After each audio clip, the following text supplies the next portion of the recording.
నమస్తే. సామాన్యుడి చేతిలో సామాజిక అస్త్రం నంబర్ 1 న్యూస్‌కి స్వాగతం. నేను రవీంద్ర.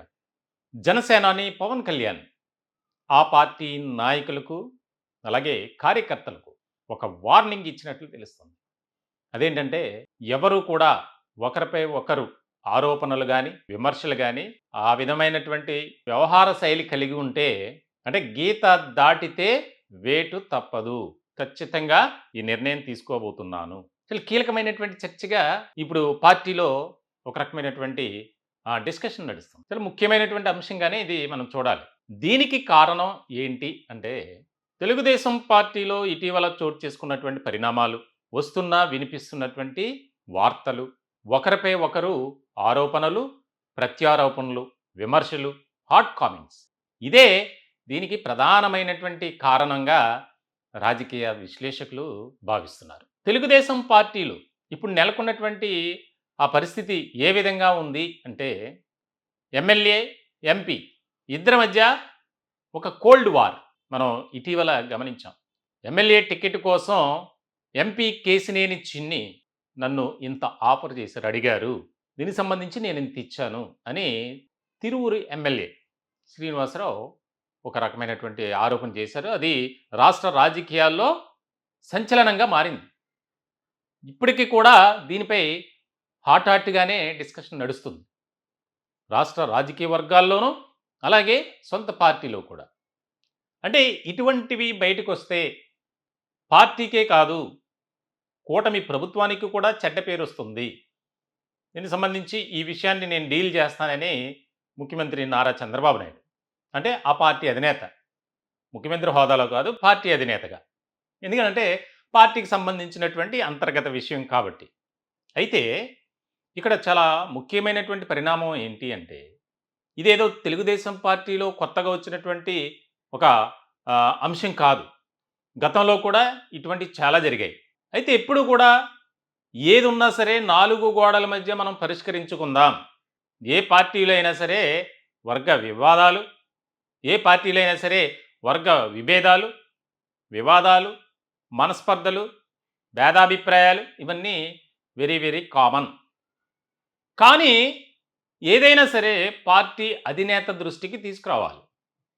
అప్పుడు దాని తర్వాత జరిగే పరిణామాల కోసం మనం వెయిట్ చేస్తూ ఉండాలి. ఎవరు కూడా అనవసరంగా, అనాలోచితంగా నిర్ణయాలు తీసుకోవటం గానీ, మాట్లాడటం గానీ చేయకూడదు అని పార్టీ అధినేతగా నారా చంద్రబాబు నాయుడు ఎప్పుడు ఇదే చెప్తుంటారు. సాధారణంగా సమస్యలు వస్తుంటాయి. ప్రతికూల పరిస్థితులు వస్తాయి. ఇబ్బందికరమైనటువంటి పరిణామాలు ఎదురవుతాయి.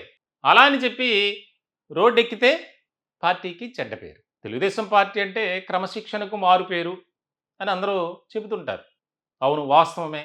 కానీ ఇప్పుడు తాజా రాజకీయ పరిణామాల నేపథ్యంలో ఏ విధంగా ఉంది పరిస్థితి అనేది అర్థమవుతుంది. ఇదే విధానం కొనసాగితే రాబోయే కాలంలో తెలుగుదేశం పార్టీకి మాత్రమే కాదు, కూటమి ప్రభుత్వం కూడా ఒక రకమైనటువంటి ఇబ్బందికర పరిస్థితులు ఎదుర్కోక తప్పదు అనేది వినిపిస్తుంది. ఇటువంటి సందర్భంలో జనసేనాని పవన్ కళ్యాణ్ ఆయన పార్టీ స్థాపించిన నాటి నుంచి ఆయన విధానం కానీ, ఆయన నినాదం కానీ, ఆయన వ్యవహార శైలి కానీ కాస్త భిన్నంగానే ఉంటుంది. ఇప్పటికీ కూడా అనే పదం ఎందుకు వాడాను అంటే అధికారంలో ఉన్నప్పటికీ కూడా దాని అర్థం.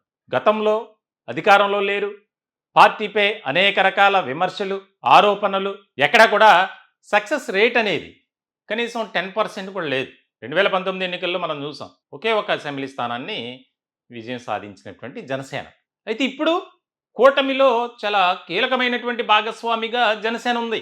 అసలు కూటమిగా తెలుగుదేశం పార్టీ, జనసేన జతకట్టడానికే ముఖ్యమైనటువంటి కారకులు పవన్ కళ్యాణ్. ఎప్పుడైతే ఎన్నికలకు ముందు జరిగినటువంటి నాటకీయ పరిణామాల నేపథ్యంలో చంద్రబాబును అరెస్ట్ చేసినటువంటి సందర్భంలో జరిగినటువంటి అంశాలు కానీ, మారిన సమీకరణాలు కానీ, దానికి కారణం ఎవరు? పవన్ కళ్యాణ్. ఆ రోజు ఆ నిర్ణయం తీసుకోకపోతే, రాజమండ్రి సెంట్రల్ జైలు దగ్గర ఆయన్ను పరామర్శించిన తర్వాత బయటకొచ్చి ఆయన ఆ విధంగా మాట్లాడకపోతే రాష్ట్రంలో రాజకీయ పరిస్థితులు ఏ విధంగా ఉండేయో.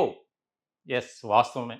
ఆ సంఘటన, ఆ పరిణామం జరిగింది కాబట్టి పవన్ కళ్యాణ్ నాది బాధ్యత, మేము కూటమిగా జతగడుతున్నాం, వైఎస్ఆర్సీపీని గద్దె దించడం ఖాయం అని ఒక ప్రతిజ్ఞ చేశారు.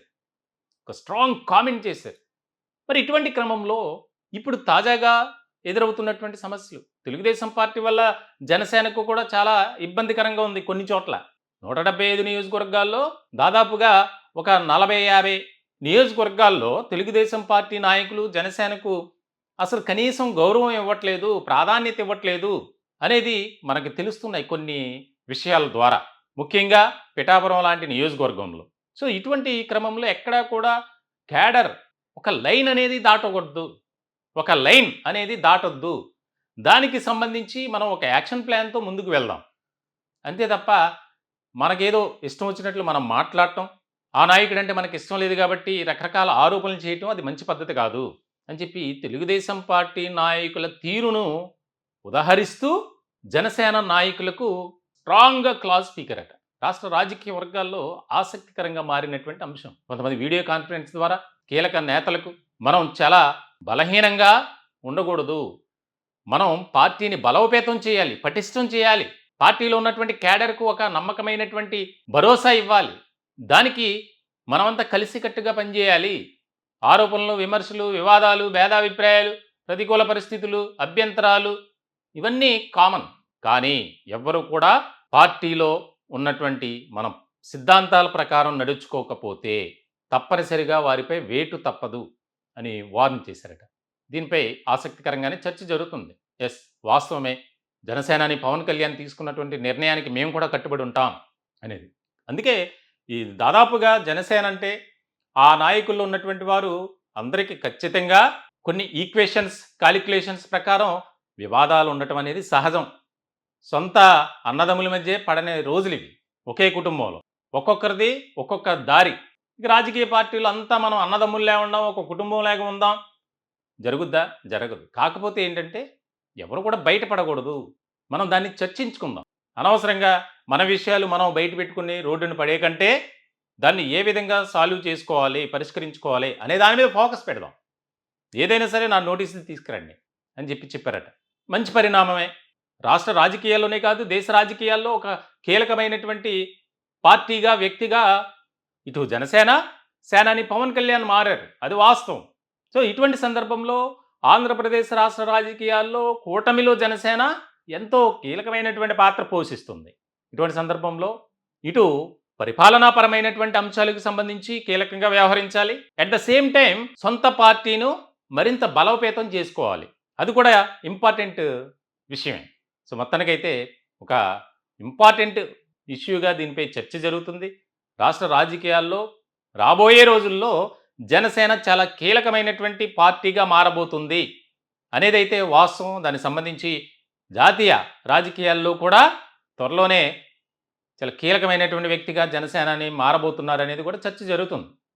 మొత్తానికైతే తెలుగుదేశం పార్టీలో చోటు చేసుకున్నటువంటి పరిణామాల నేపథ్యంలో ఆయన ఎలక్ట్ అవ్వటం అనేది ఒక కీలకమైనటువంటి అంశంగా రాష్ట్ర రాజకీయ వర్గాల్లో చర్చ అనేది జరుగుతుంది. ఈ టాపిక్పై మీ విలువైనటువంటి అభిప్రాయాలని కామెంట్ రూపంలో తెలియజేయండి. దయచేసి మా ఛానల్ని సబ్స్క్రైబ్ చేసుకోండి. Thank you.